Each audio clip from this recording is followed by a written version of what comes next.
Всем привет, мои qadrli любимчиklarim. Bugun sizlar uchun bir kunlik vlog. Taksiga o'tirib, Pitakkacha yetib oldim. Pitakda boshqa mashinaga chiqdim-da, Farg'onaga qarab yo'l oldim. Mashinada qo'ynim aynib ketdi, bilmadim nimaga. Keyin yo'lda shunaqa poyezd o'tayotgan ko'rib, kutib turdik o'tib olishini. Juda ham uzun poyezd ekan va nihoyat o'tib bo'lgandan keyin mashinada yurishni boshladik. Bu bo'lsa metanga o'chirt, uzunligini qaranglar, tavba qildim-ey. Bu Gulliver deb ataladigan bizdagi Adar Damogan kelsa bo'ladi. Mana shu uychani biz kichkinamizda Qorbobo uyi deb o'ylardik. Keyin bo'lsa bir amallab Farg'onaga yetib kelib oldim. Parkli ichida esa odam yo'q. Men Suhrob aka, Humoyon aka bilan ko'rishishim kerak, чтобы video olishimiz kerak edi. Keyin ular bilan ko'rishdik, Islom aka bilan ko'rishdik. Keyin bo'lsa men asalcham, modelchi Abdulloh bilan ko'rishdim. Meni sog'inibdi. Rosa birga o'ynadik. Keyin Suhrob aka bilan Abdulloh rosa talashdik.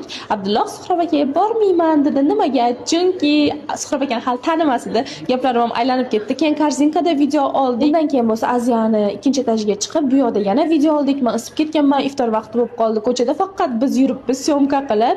Keyin bir nima qilib iftorlikni ham qilib olganimizdan keyin oddiy suv bilan iftorlik qildik. Achki magazinga kirdik va u yerda reklama qildim va achki tanlab shu achkini olaymi yo'qmi kommentariyada yozib ketinglar, menga yoqdi. Keyin Pitakka keldim-da, shartta mashinaga o'tirib Vosoy tomonga yo'l oldim. Yarim soatlik yo'ldan keyin bo'lsa men uyga yetib keldim. Sizlar yaxshi ko'raman, poka.